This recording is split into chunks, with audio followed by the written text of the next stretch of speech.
இகழ்தலையும் புகழ்தலையும் ஒரு முகமாய் கருதும்படி செவி உரைத்த முத்து குமரன்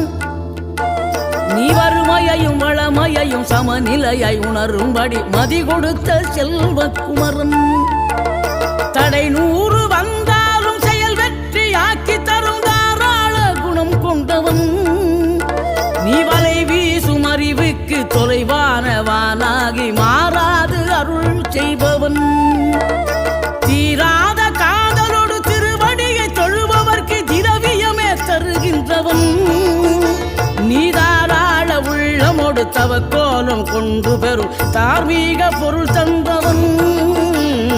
தார்மீக பொருள் தந்தவன் ஆறுபடை வீடும் அருள் வழங்கும் முருகா அருகே நீ ஓடோடிவா மூவிரண்டு முகம் ஜொலிக்க 2 கரங்களுடன் ஆதரவு தர